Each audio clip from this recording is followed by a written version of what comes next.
you wanted the best, you've got the best podcast. The hottest podcast in the world. The Chris Voss Show, the preeminent podcast with guests so smart you may experience serious brain bleed. The CEOs, authors, thought leaders, visionaries, and motivators. Get ready. Strap yourself in. Keep your hands, arms, and legs inside the vehicle at all times, because you're about to go on a monster education roller coaster with your brain. Now, here's your host, Chris Voss. Hey folks, Chris Voss here from thechrisvossshow.com. Oh my gosh, welcome to the big show. We certainly appreciate it, ladies and gentlemen. As always, the Chris Voss Show is a family that loves you but doesn't judge you. Not at least not as harshly as the rest of your family, because, you know, they know you. We don't know you as well enough to hate you. So we still accept you on the Chris Voss Show. But remember, we don't loan you money. Why is such a complicated thing you have to do there at the beginning, Chris? I don't know. It's the ramble. We just make something up every time. Today we'll be going to be talking about a wonderful young lady and her insights and how she can help you get the love you want. Build better relationships. I finally got the love I want after years and years and years. It's called Two Husky Dogs. Because I'm largely unlovable, but you all know that after 16 years and 2,200 episodes. Go to goodreads.com/Chris Voss, LinkedIn.com/Chris Voss, Chris Voss 1, the TikTokity, and all those crazy places those kids are on the internet doing weird things. Today, Michelle Bohls joins us on the show. She's part of an international faculty teaching a system of relationship intelligence called Imago. Did I get that right? That's right. Yeah. There we go. Weird name. I flunked second grade. It's based off a best-selling book by Harville Hendrix and Helen LaKelly Hunt called Getting the Love You Want. And it was a book that came out, I guess a while. There's a third edition that just came out in 2019 that's been updated. Has a 13,903 4.0 rating on Goodreads and about 2,600 on Amazon. How does Goodreads? Wow, Goodreads really loves that book. But I guess technically Amazon owns it now. Jeff Bezos owns everything pretty much, including me at this point. Anyway. No. Yeah, I'm currently getting shocks in my chair telling me I need to order from Amazon again. It's been 5 minutes. So anyway, we're going to be talking to her about her insights and what goes on the show. She's practiced as a licensed marriage and family therapist for the last 15 years. And prior to that, she worked with executives to navigate career changes or build effective teams. She is passionate about intuition, her relationship with money, or our relationship with money, probably hers too. Yeah, mine too. It's all money. Relational ways to lead and sell, and of course, romantic relationships. I like how money plays into that. Welcome to the show. How are you, Michelle? I'm great. This is so fun. Thank you. We do a little bit of fun on the show. So, Michelle, give us your .com. Where do you want people to get to know you better on the interwebs? MichelleBohls.com. It's BOHLS.com, and you can find everything there. So give us a 30,000 overview of what you do, and I guess there's an incorporation of this book as well. Yeah, the book kind of kicked everything off, and it's great if you are in a relationship and you're wanting to understand, like, what the heck is going on? Why do we keep getting stuck? What can we do about it? But then we really take, like, what we understand about all relationships and apply it much more broadly into people looking for love, leadership, business relationships. You know, I read your chapter 15 about your experience with the betrayal by your partner. Oh, that was a fun one. Right. And it's like, and so just trying to understand, like, why do relationships go wrong and why do they keep going wrong in the same way for me? Like, that is an interesting question. And so that's really what I do is I train therapists to work with couples and individuals, business coaches, life coaches, or managers, like just understanding what is going on in relationships. And I like how you bring up the term lead. Tell us how that applies to what we're talking about today. Well, so we have to start with the individual person and this idea, this premise that we are created by our experiences. We're created by the people in our life early on that creates us. And then we create our world. We see the world as we are. So if we have a part of ourselves that was never developed, we can't really see that we're doing that. there was an example of somebody, big leader walking down the hall, not making eye contact with people. And that's because they were just in their head thinking about it. They didn't know that they were having an impact on people. Yeah. I mean, sometimes you get caught up in your own sort of, what you're worrying about, what you're thinking about. And eye contact is, as a leader, you need to connect with people. Right. You need to connect with your people. And also, I used to call it the touching the hearts and minds. And HR said I couldn't call it that anymore after a while. But I used to call it as checking in and touching the hearts and minds of my employees. And so I would check in with them. Salespeople can be very volatile. And so, but yeah, that's part of leadership. Does the leadership that you're talking about, does that apply to maybe masculine frame or feminine polarity? I don't know if I understand your question. Can you say more? So a lot of women are looking usually for men who lead in a masculine sense. So, they want a guy who plans a date. They want a guy who takes initiative, and then usually helps plan a life, et cetera, et cetera. They like a man who will lead. I wasn't sure if that's maybe what you talk about when you talk about in the context of leading. Yeah, well, it can be. It all depends on the individual and where they're coming from. A lot of times men have trouble functioning in that way because of belief systems they have that are mostly unconscious. Like it can feel humiliating or like, I'm being controlled or I'm being manipulated or I'm even being used. And so if you have that belief system, then you're like, no, I don't want to plan a date. That feels like, it doesn't feel like it's about me at all. It feels like it's just serving you. Right. And so what we're wondering about when I'm working with anyone is like, well, what are these belief systems and where are they coming from? Because those are more powerful than anything. And they really shape us, don't they? Yeah. Yeah. Because there's a saying, I'm not sure if I'm going to be able to pull it here, but there's a saying that basically what you believe is what you are. I think there it is. I just found it. Sometimes you just got to swing the bat and see if you connect. That's how comedy works, folks. And sometimes you strike out. But yeah, what you believe is what you are. I mean, it's two people can go to a party. I think I pulled this from Anthony Robbins, but two people can go to a party. One person can come away and they can be like, oh, that was the greatest party ever.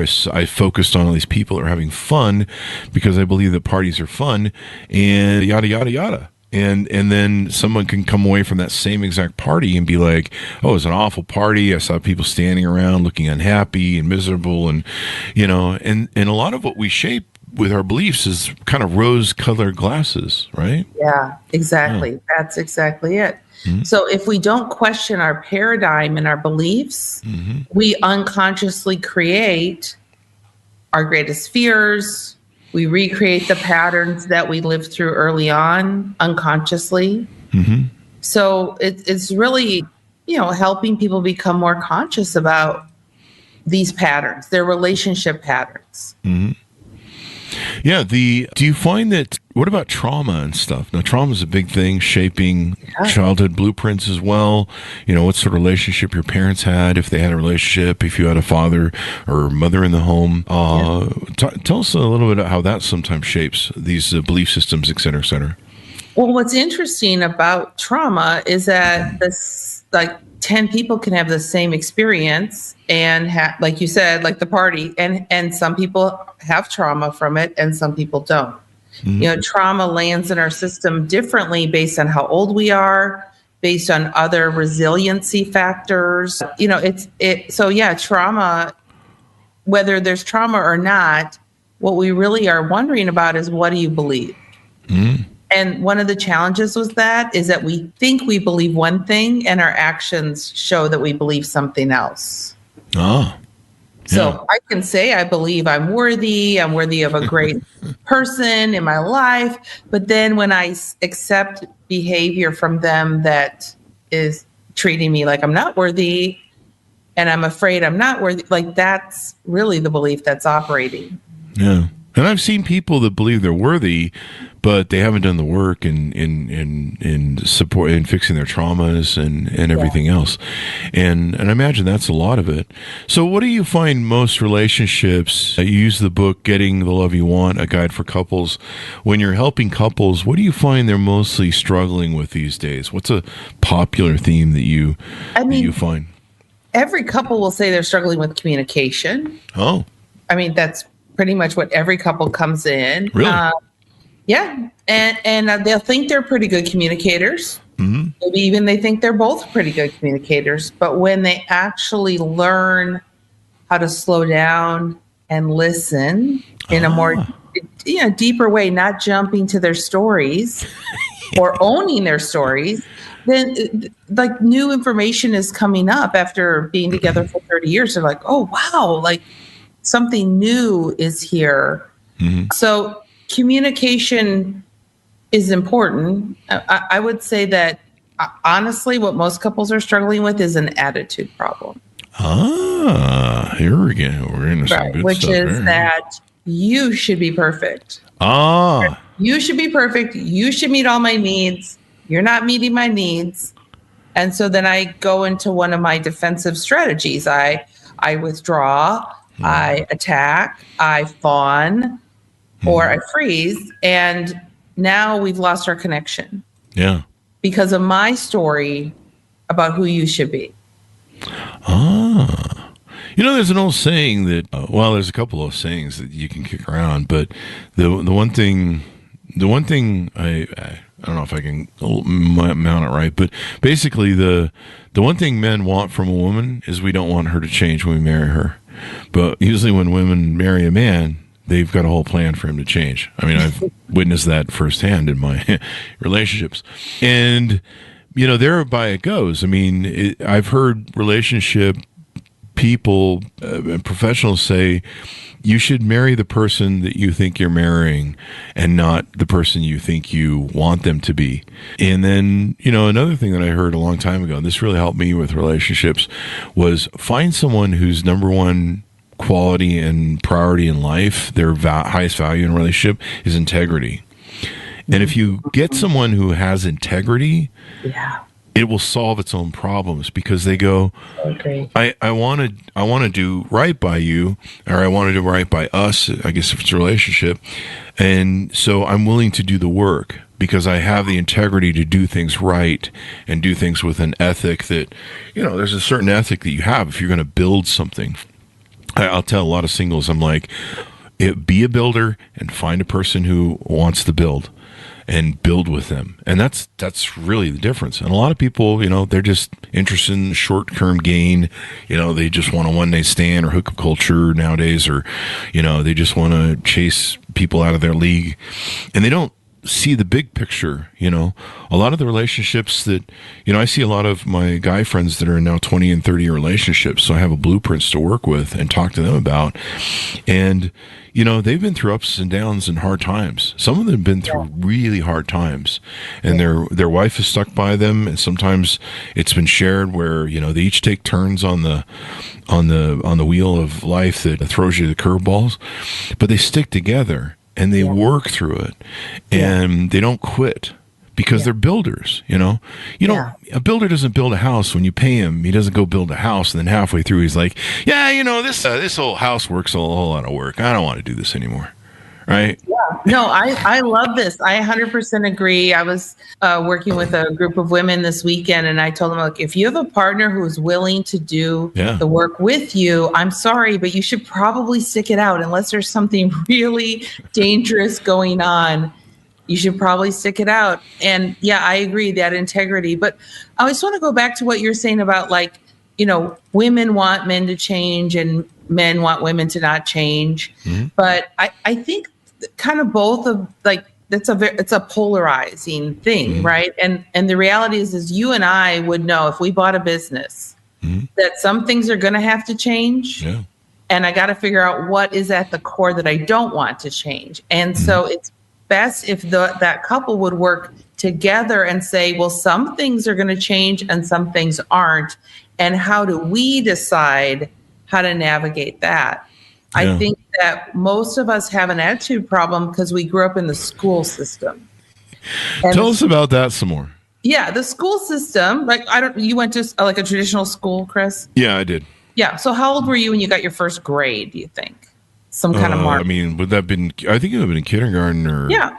I mean, so technically, I think they gave you like a behavior sort of grading. Like checks or something, right? Yeah, it was like, were you good or bad or evil? And exactly. I might have That's gotten exactly evil. it. So how old are you when you start putting the world in categories of good, bad, and evil? How old?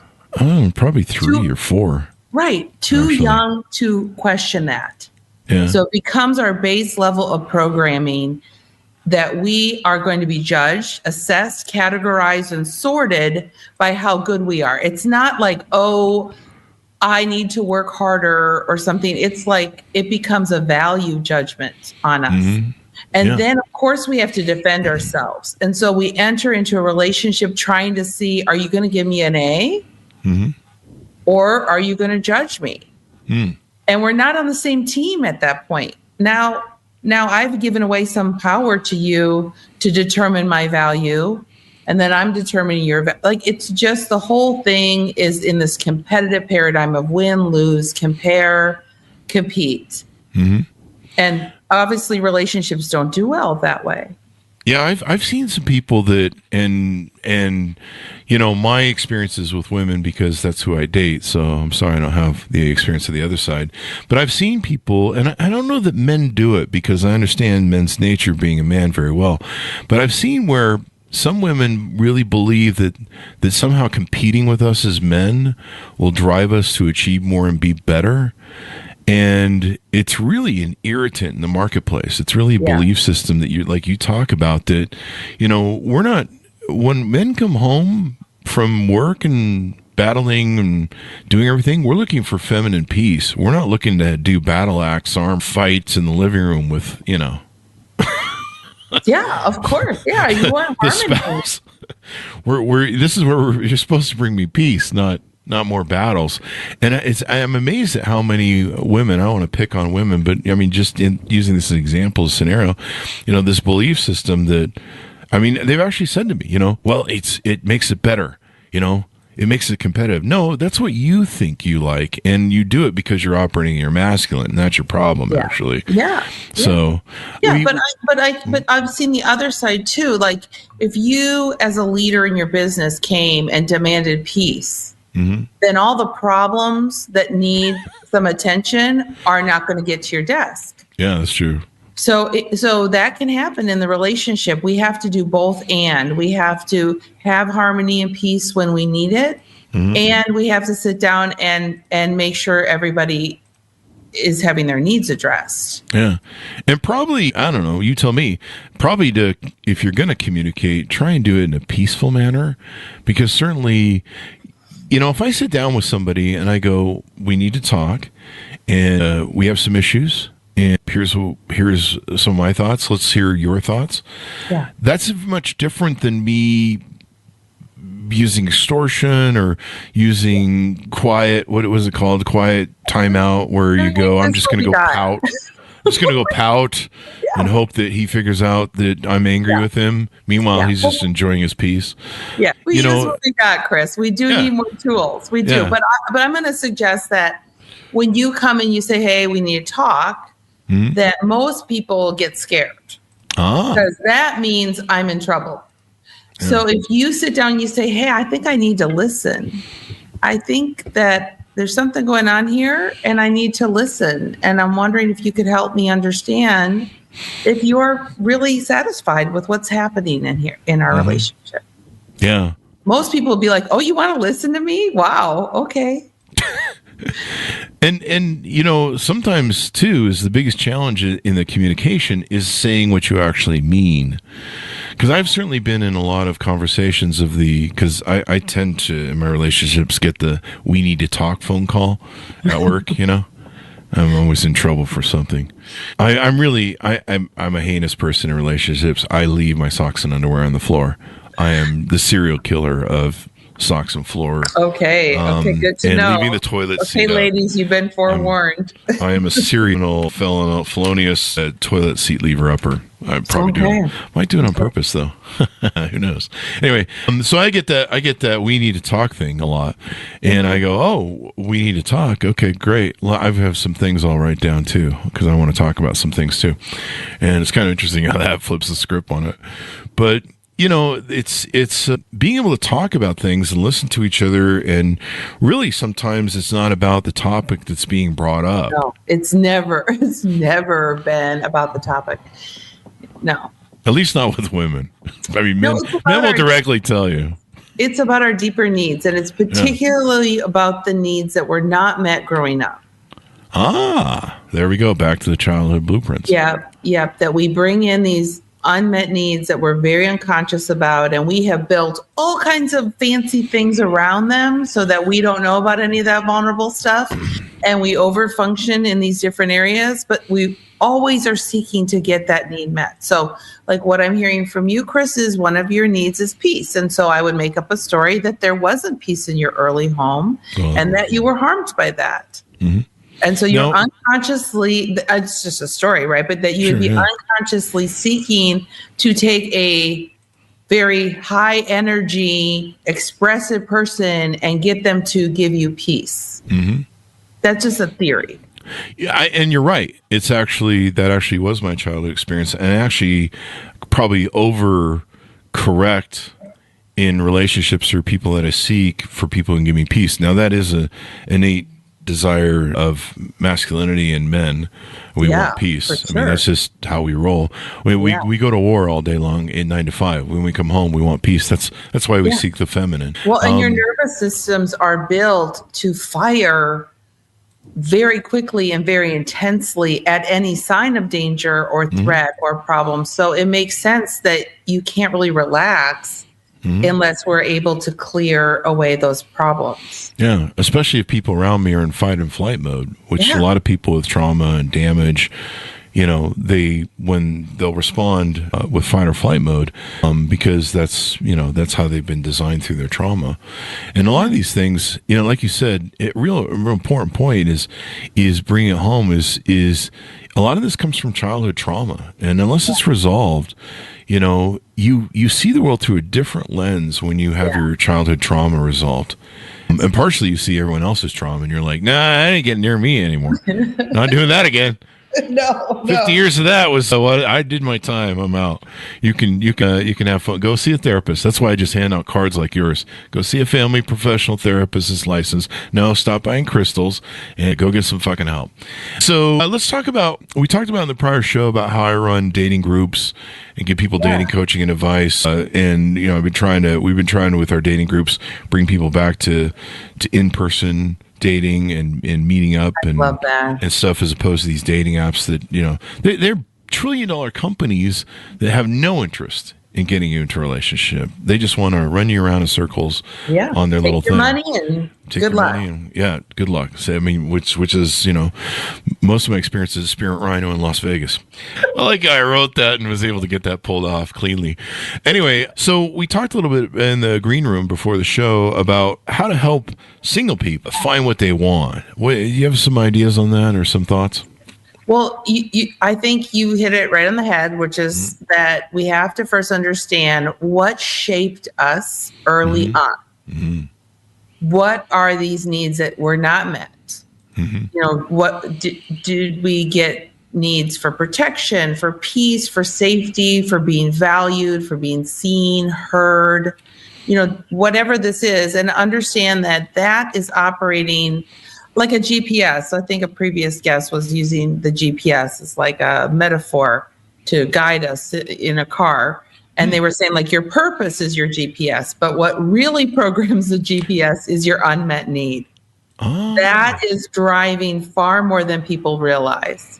So we choose careers, we choose partners, we choose people because on some level we think, you're enough like the people that hurt me, but slightly different. And now I'm going to get a different result. Yeah. Let me ask you this. You're a licensed psychologist. You've gone in and studied all this stuff. I heard a long time ago, and I think I've heard some validation of it over the years, is that what we do as children is we see the experience that we have, the blueprints that our parents give us, and however that relationship was, we try and we see the failures of it, the fallacies of it, the things that maybe didn't go well in it. And a lot of people, what they try and do when they go into their relationships after they grow up is they try and form the same sort of relationship blueprint their parents had, but they try and fix the holes. They try and fill the holes. Yeah. And the problem is 9 times out of 10, if you're creating the same scenario with the same sort of damaged, trauma, undeveloped people that had the reason they had those problems is because of that. And if you're using that same sort of model to try and fix it all, you're not going to get different results. You're going to get the same results. Yeah. And so I don't know if you, but is that's that true? where the juice is. That's where the juice is. The juice comes out of the gum fast if that person is not the kind of crazy that you wanted to fix as a child.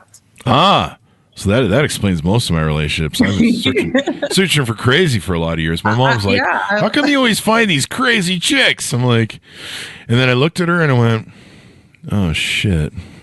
Yeah, that's where the juice is. Yep. Yeah. So when you're dating, it's really important to understand that. To understand that the crazy, passionate chemistry, energy that you think is telling you, here, set up camp here, actually is unless that person's willing to do the work with you, you're just going to hit another wall. And then. And most people aren't equipped for that because you've usually chosen a partner who has that sort of trauma and damage too. Yeah, that's hot, Chris. That's hot. Yeah. Well, we'll get into that in here in a second. Yeah. I always liken that to like the trauma bonding sort of stuff. I always liken that to like, oh, you got a box of broken glass? I got a box of razor blades. Let's mix them and play. We'll just roll in it together because that's love. Exactly. That's love. Exactly. So this is where we get to dating advice, which is you're talking about like hookup culture and everything. Yeah. When we start mixing spit and we're having sex really early, all the chemicals in our body say attach to this person, and we lose the ability to discern whether this actually is going to be a good relationship, if they do have integrity, if they're going to be a good teammate. At the beginning, all the chemicals disguise all that, and everybody looks way better than they're going to look 18 months later.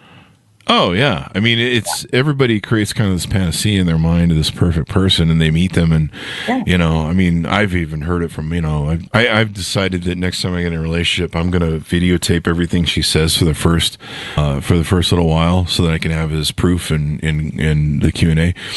Oh, you're a Superman. I love everything you do. You're amazing. Year and a half later, I'm the worst piece of shit in the world. But that's just because she figured it all out. Oh, it's just that relationships are supposed to be a team sport. Yeah. And our culture says, you thought you bought the perfect toaster, it got a dent in it, throw it out, buy a new one. Yeah, just skip to the next. The culture isn't telling us how to create the kind of sustainable long-term partnership that we're longing for. Yeah. I can't tell you how many singles I talk to who think that hookup culture is somehow going to lead them to successful long-term relationships. I know. I have to stop so many women that I know. I'm like, really? Stop. Just keep dating a few more people. Do not act like you're married. Yeah. It's too soon. He hasn't asked you to marry him. Yeah. Like, let him be a man and decide when he wants a commitment. You don't need to decide that you're committed. Yeah. And then one thing you kind of alluded to, I'm going to hop back to a few minutes ago. Some people get turned on by that crazy chase of it because they love the drama. So they love the ups. But okay. Chris, I want to add to that. It's not, they do love the drama, yes.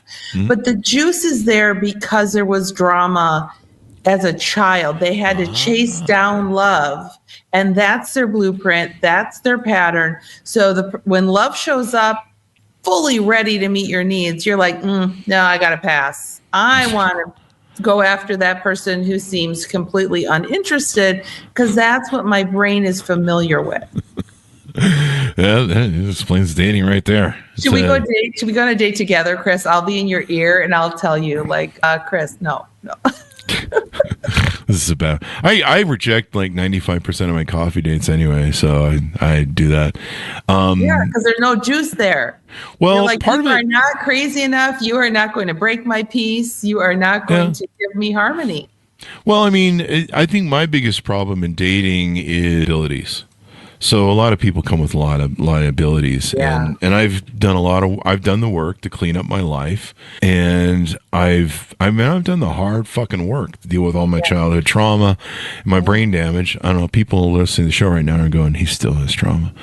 He's walking trauma, some people say, but there's a lot of liabilities. Yeah, a lot of liabilities. I mean, as a man, you know, in a world where my money is her money and her money is her money, that's kind of the thing women say nowadays. No, it is. I find that incredibly horrible. Like, that's just... Isn't it crazy?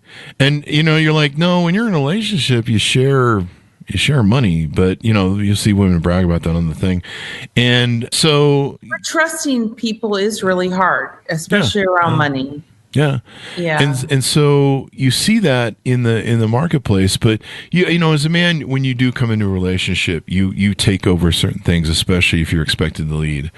And so we're required to take over things. And when in a lot of people that are single, women, at least from my, you know, like I said, this comes from my angle, folks. I don't date guys, so I don't know what you guys experience over there. And I wouldn't want to either. But you know, if a woman has multiple baby daddies, you know, a lot of problems I see nowadays is, I mean, somebody who has multiple baby daddies. And what a lot of people don't realize is those people are in your relationships. I found out the hard way in relationships is, you know, the ex-husband, the ex-boyfriend, hopefully there's just one, you know, they have problems. I've left women over I just can't deal with the baby daddies and their drama and the problems that they bring to the relationship. And it's just weird because you're just sitting there going, you know, I'm not getting any benefit from this person. I'm not sleeping with them. They're not making me breakfast in the morning. Like I get nothing from this person other than grief and hell. Yeah. And, you know, John so didn't you've learned over time. And then you see a lot of people that they have like really massive amounts of debt. They got upside down in their car loans. They got, you know, $50,000 and $100,000 in loans with what is it, college and stuff. That sounds so seductive, Chris. It is. It's hot. It's making my nipples hard right now. Yeah, that would seduce you. You'd be like, wow, I could be the hero. I could rescue them. I could save the distressed damsel. I burned my Captain Savior cape a long time ago as a man. Good. I burned that sucker to the ground. But I mean, it's, you know, there's people for those people.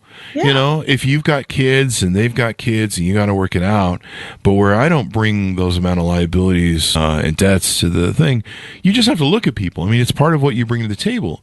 You know, I've had very rich friends. Doing your due diligence, just like you're buying a business. Like you're going to assess that business. You're going to say, wow, too many liabilities. I don't think that's the business for me.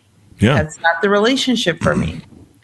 Yeah, I mean, the problem is your unconscious programming may talk you out of that and may tempt you. Not me. Okay, good. No, good. I don't play suicide missions with my life. People in your dating club, we want you to understand you got to have a good policy.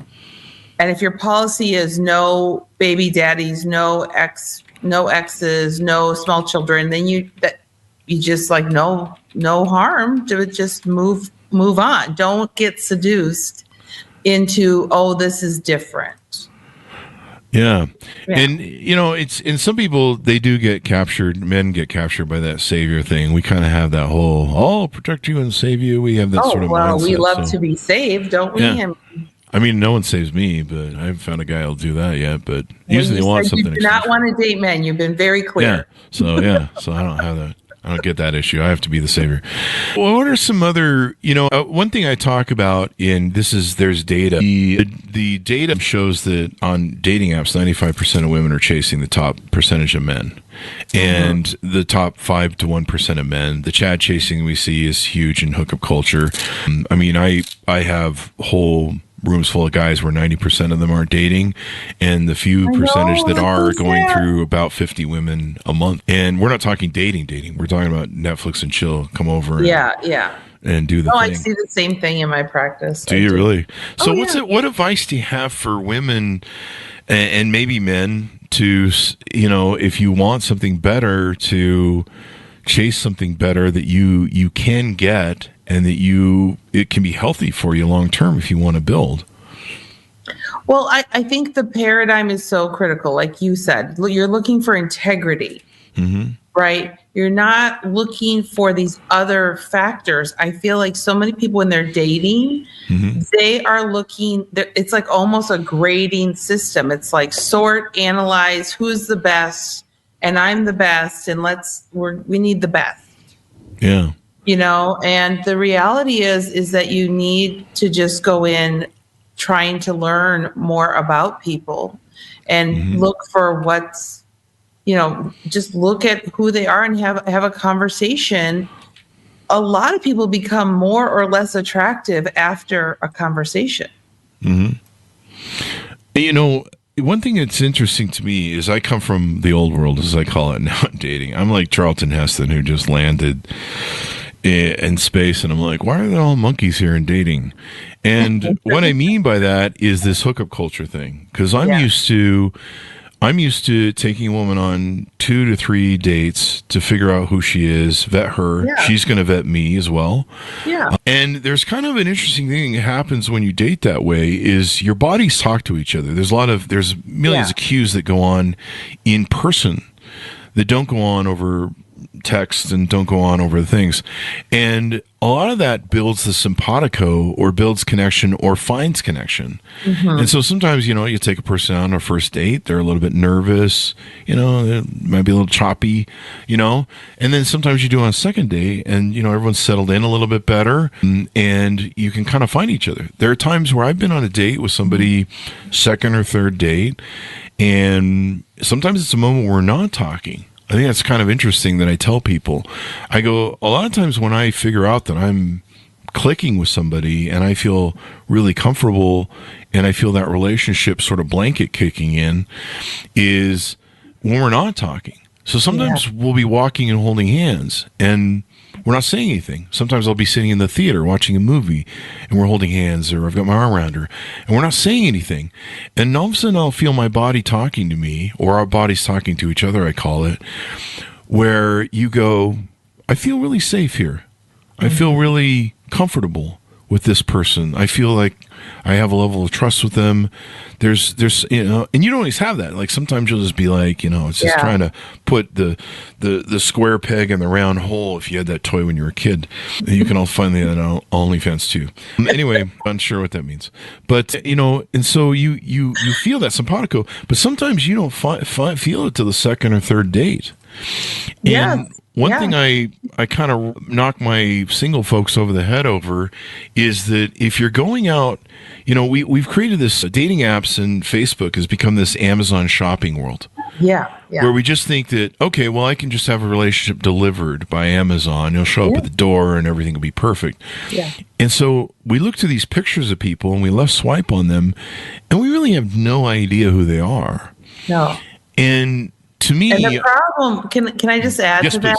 It's so important, Chris. The problem is, and especially if you have a good imagination, which like visionaries, entrepreneurs, creative people do, it's much easier to wrap them in fantasy when we are not actually spending time together.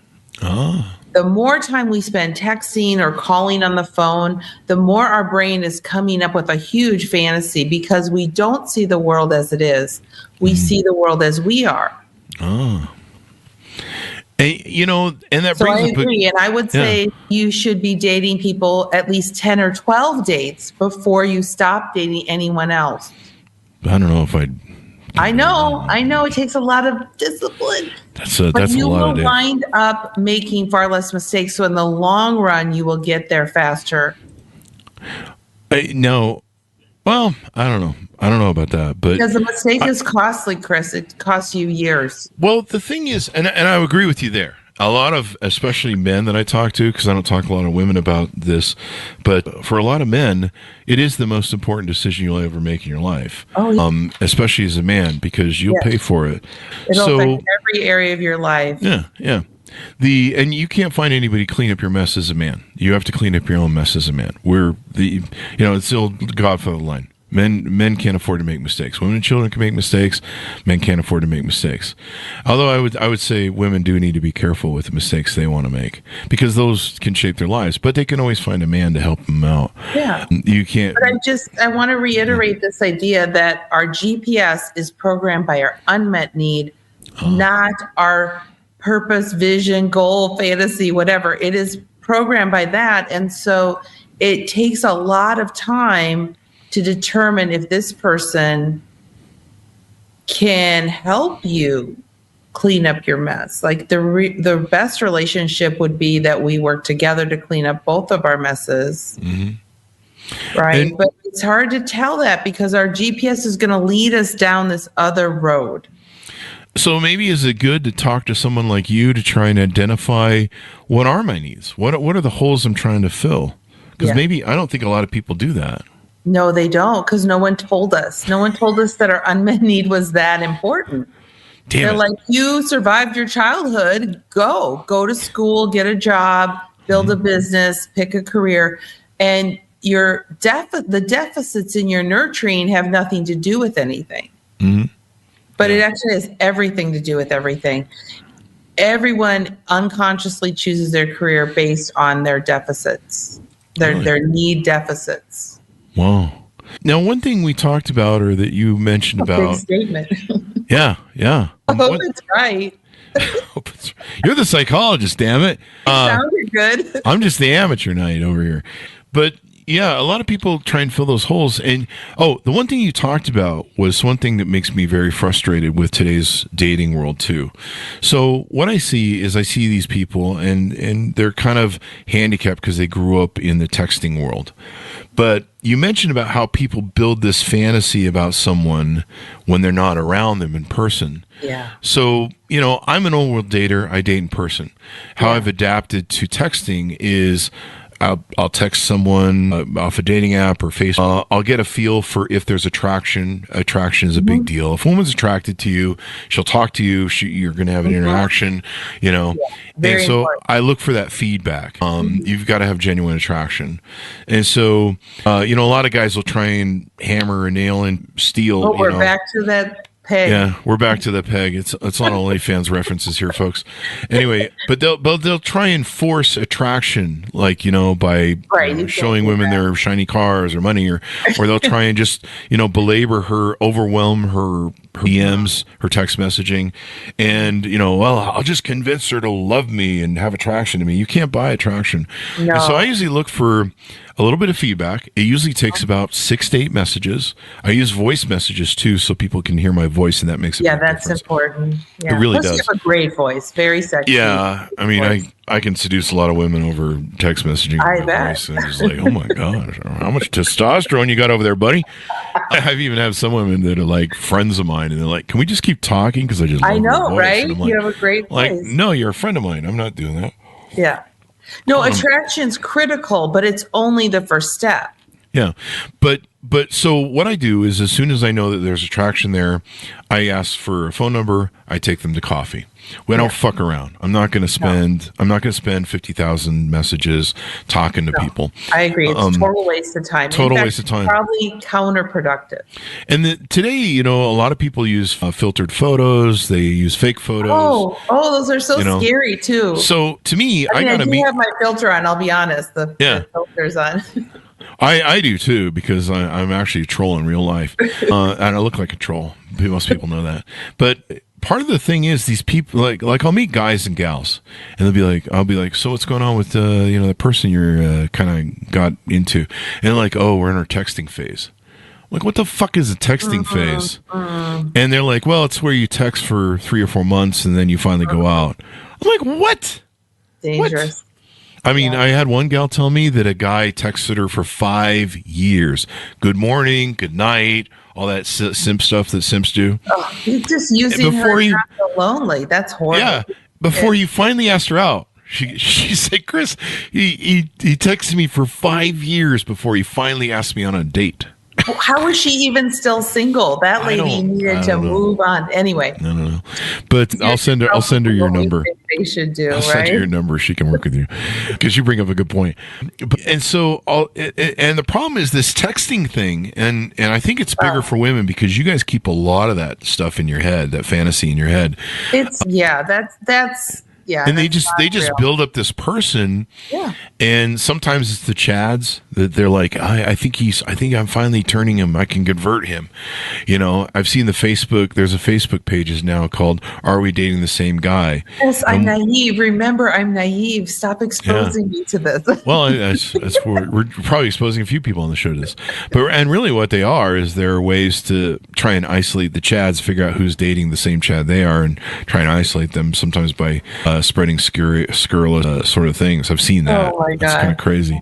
Oh but it's a brutal world out there today. And I tell people, I'm like, knock all that texting off. Go on a freaking date. Go to coffee and get them on or off. I mean, you don't even, in today's world, you don't know if you're talking to a 10,000-pound dude in Nigeria who's, you don't know who's who anymore. Maybe that's what you really don't. Well, I mean, if you're into that, I don't mean to kink shame anybody. So God bless you and go forward. But I don't know. No, but you're just so right. We need to be in person. We need to actually meet, and we need to know that there's attraction. That's really critical. In person, because you can build up the biggest fantasy in your head about people, and I might have been guilty of that as a man. And then you meet them, and you jump the hell out of your shoes and into space. I've had that happen on dates where I'm like, holy crap. Sometimes they posted pictures of their youth when they were in high school, and I hear men and women both do this from what I hear. So you gotta meet in person. Gotta get them off. And we gotta make sure there's attraction. You gotta make sure there's attraction in person in real life. This is the thing. Mm-hmm. The attraction could be coming from the fact that they are holding a lost part of yourself. That is where a lot of juice comes from. So we talked about how women can be chasing really dark men. Yeah. Really, like even sociopath men. Dark triad traits. We have to know about the sociopath in us. We have to know about the parts of us that we have put away. The most loving, kind, generous person will unconsciously be drawn to the really self-involved person. Yeah. Because they need more of that energy. And so it's like a vortex. It draws us to the opposite, the parts of ourselves that we shut down. So if we're great caretakers, we're going to wind up with somebody who's pretty helpless and lost and needs caretaking. Mm-hmm. Yeah. That's kind of interesting. We're looking to fill those voids. And if you know what those voids are, my void is peace. And I need the sex fulfilled, and what's the other thing? Companionship, I guess. Feed me. I mean, I look for feminine sort of qualities, nurturing. Well, I would just guess. I'm going to psychoanalyze you because I think I paid you, so maybe this isn't working out for me.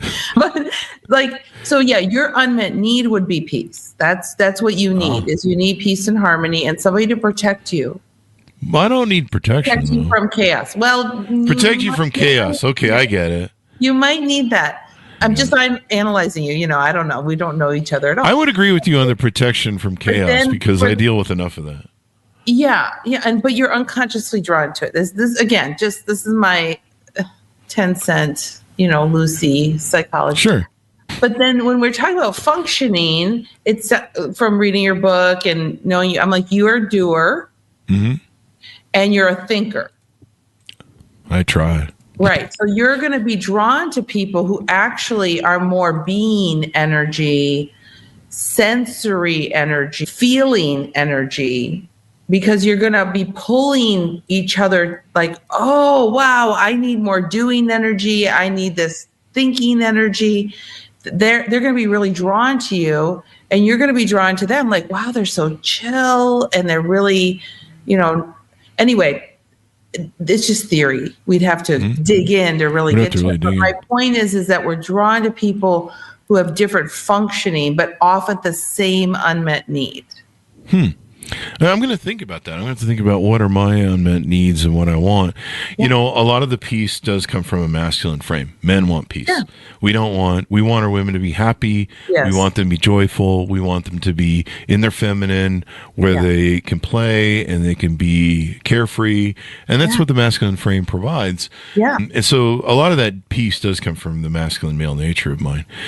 It does, but you're right. My childhood was chaotic. I had two women throwing emotional suicides every day for attention and validation and just miserableness overall. But it was because their men weren't masculine, and so they were having to be in their masculine, and they were miserable in their masculine. That's why they were acting that way. Right. But so really, we're talking about like conscious dating, knowing your relationship pattern, how you were shaped and formed in your childhood that may be programming your GPS in the wrong direction. Maybe. I mean, searching for peace, I think, is pretty healthy, right? Well, of course. It's just that, like I said, if you run a business and you're very clear you want peace, you're not going to hear about the problems until it's later. Yeah. Well, business is a different animal. I mean, I think it is, actually. I can't expect peace in business. I can expect peace at home. You disagree with me? It's a combination because the problems will go, the energy will leave if there's too much peace and we're not actually curious about what's really going on. The energy will go, it'll either go flat or the problems will fester until somebody can't do it anymore. I think I can see your point. I mean, there's going to be problems in everything. They're going to be inherent. I think what you want is someone who's not thriving. Maybe that's what I'm trying to say in all this is I want someone who doesn't thrive on creating that drama. Because there's people that they live for that shit. You know, I've seen couples that they're calling the cops every night over domestic. Yeah. And then I'll meet them and they're like, "You guys are back together?" And I'm like, "Yeah, we love the makeup sex." And I'm like, you guys live a really fucking stupid, crazy life to get good makeup sex. Like, having the cops called every night to come over and, but like, there's something in there of like, it's what we need. It's the GPS. There's like, if you're chaotic and I get you to choose to be peaceful, that has more juice in it than if I pick somebody who's peaceful in the beginning. Yeah. And some people, they think that up and down, they get hooked to the ups and downs of that chaotic life. They like the emotional roller coaster, and they're kind of addicted to that. And so I imagine that would come back to what we've been talking about, if that's your... Well, we love it and we hate it. Yeah. Well, some people, they probably have the same experience I had in childhood, and they believe that that's a relationship because that's the blueprint that my parents gave me, that you're supposed to have this toxic fighting at each other's throats every part of the day. And so for people... Very powerful. Yeah. And I see that a lot, too, with people who constantly get into abusive relationships, sometimes physically. Yeah. And, I used to sit when I was younger and be like, why do women who get beaten up physically in a relationship, or sometimes men as well, keep going back to those same types of people? And they actually search for them. I mean, I've had some women that I've asked them on dates, and I know that I kind of assume maybe they have their trauma fixed because I could see it. And they didn't, and they bowed out because they're like, Chris, you're too nice of a guy. So many women get rejected because they were not crazy enough. Seriously, I probably have some friends that's their MO. It's just powerful. It's so powerful. It's so worth doing the work to unpack our unmet needs and to understand what kind of people we're drawn to and how they're really signaling something that we need more of. Yeah.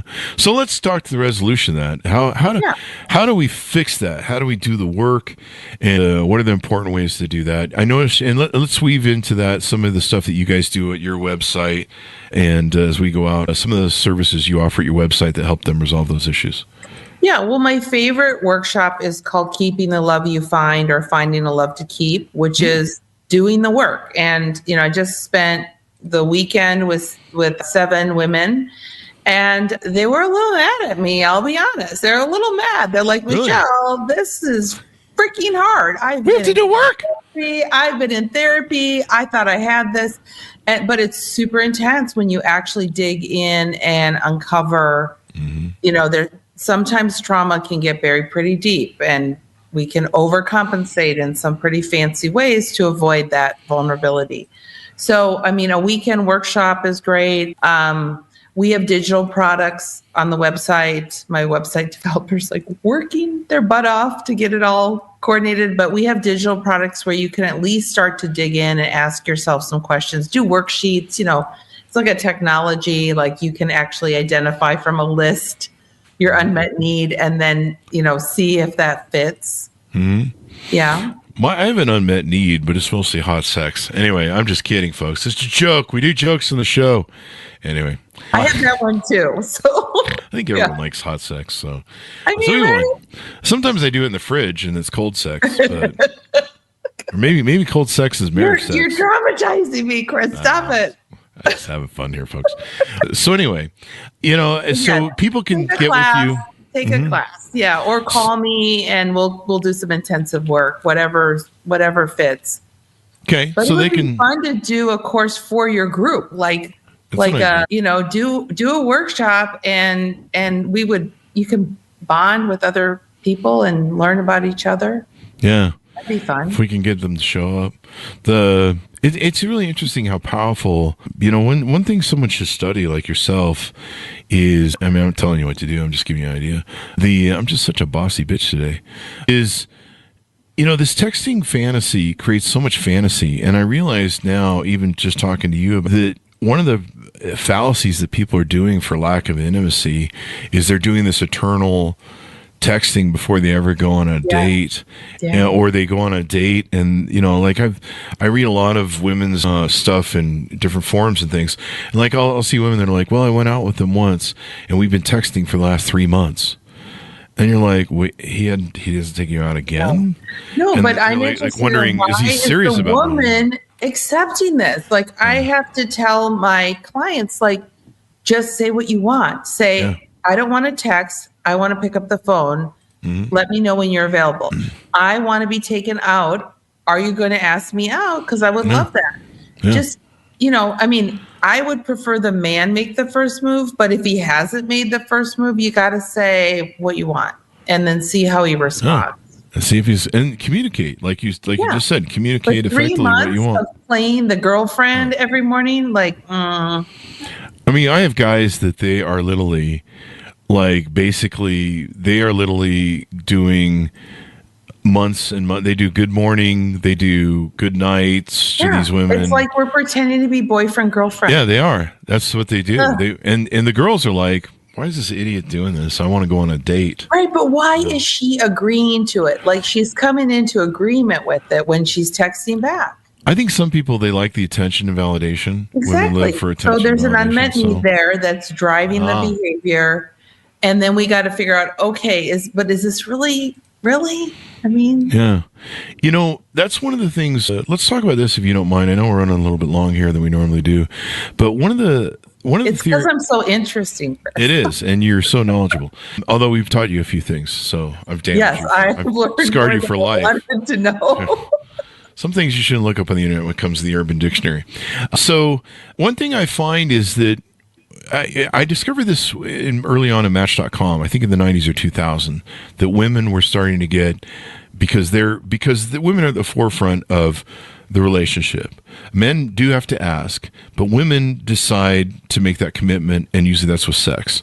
So women have sex with the men they want, and women have sex with the men they want, men have sex with the women they can. It alternatively fixes itself in the universe because men marry who they want, women marry who they can. That's why women always have this stack of the men who got away that they would rather probably be married to, the alpha widow concept.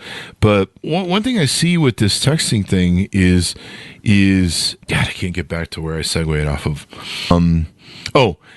So I saw this option overload, and it had happened. It really identified one time. I took this girl out from Match.com, and we had this amazing date. To give you guys an idea that it wasn't just It wasn't just a simple friendly date. We did get to base number 2 on the date. So she seemed to like me. Let's put it that way. This wasn't just like I took her out to dinner and she never called me back and blah, blah, blah. No, we seemed to really be into each other, considering we couldn't keep our hands off each other. And then I hadn't gotten her phone number for some reason. I don't know why. Or maybe I just gotten the wrong. Somehow I'd screwed up contacting her.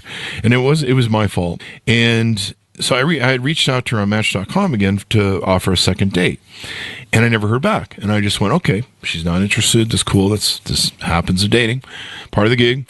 And then like 3 or 6 months later, I get this message from her. Oh, Chris, I just found your message. Did you want a second date? And I go, you just found me? Like, what the fuck? We had a really good date. How did you lose track of this? And she's like, Chris, we're getting, as women, 400 messages a day. New men every day, new men coming at us in the dating app. And I went, holy shit.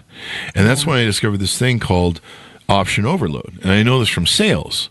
This from sales. If you offer, you just need 3 options. Yeah. You don't. The more options you give people, the more they'll lock them down because they're like, I don't even know what to do. Yeah. And so, what I see women nowadays is they have this roster of they have the man they want who's out of their league, which is usually a Chad, and they will climb a mountain and swim a river and fight off lions, tigers, and bears for that guy. But he won't usually. He's a Chad, so he's out of their league. He's a 10 there, but they think they're a 10.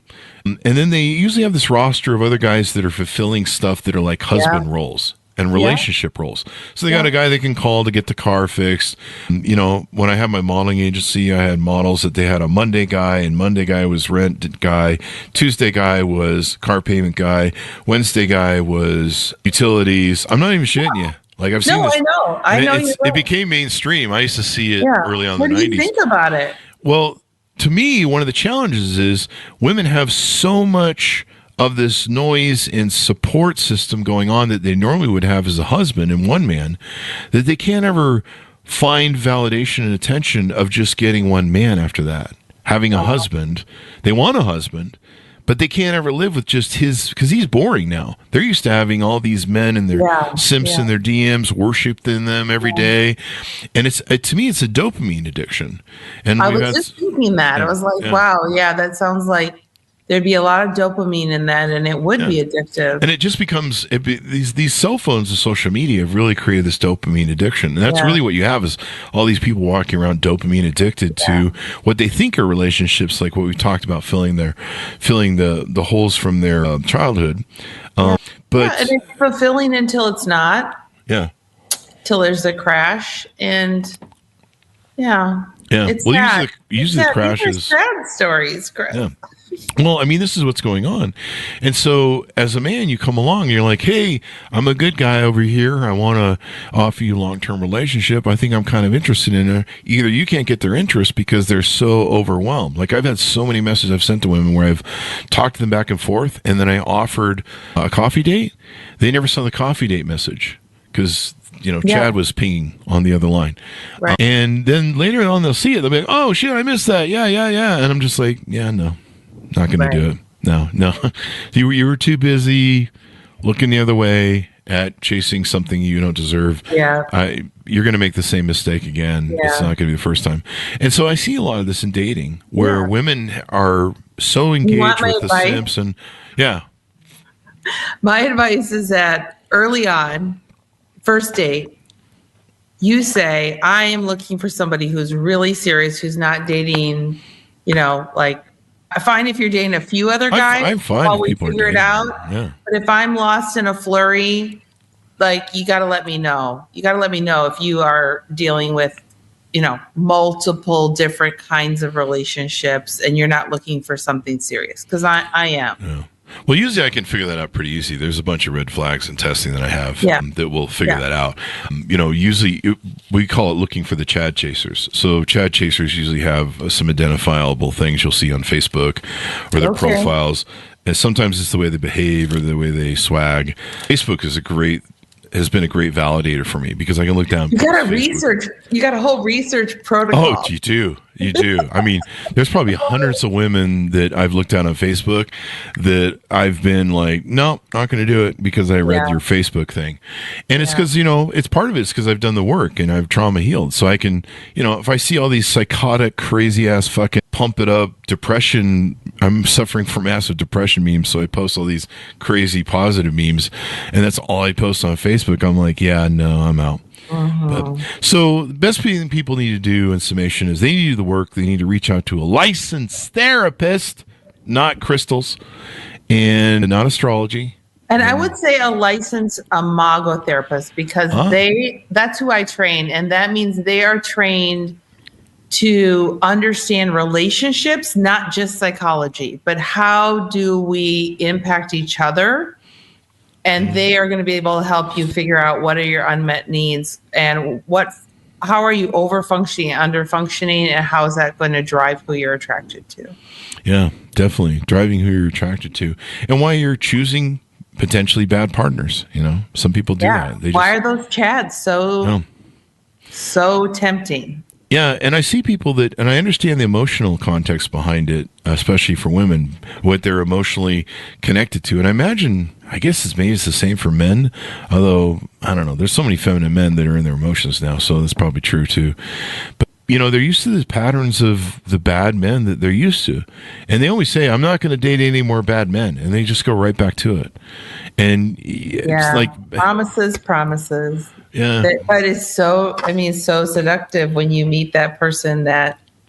Well, I think you've helped identify it because they go back emotionally, like what we've talked about here, to those holes they're trying to fill. Yeah. And like I said, early on, I found someone who told me that magic that we try and... We find people to recreate the blueprint that we had from childhood so that we can fix the holes in it. Yeah. But the problem is two damaged people do not make a whole person. It all depends on if we're coming with the right attitude, that we are there to heal and grow with each other. Mm-hmm. It doesn't matter. I suppose so. Do you really feel that people can heal and grow together? I feel like I can, as a man, as a leader, as masculine frame, I feel like I can heal small T trauma, the little stuff. I can't fix if you got big T trauma. I'm not. Well, it can't be you fix them and they fix you. It has we are committed to understanding what's really going on in ourselves and each other and work as a team. Yeah. I've often said that if I ever get into a relationship again, what I'm going to do is do preemptive counseling. Yeah. So maybe do like a dipstick check. You can do our digital course at home, 8 weeks.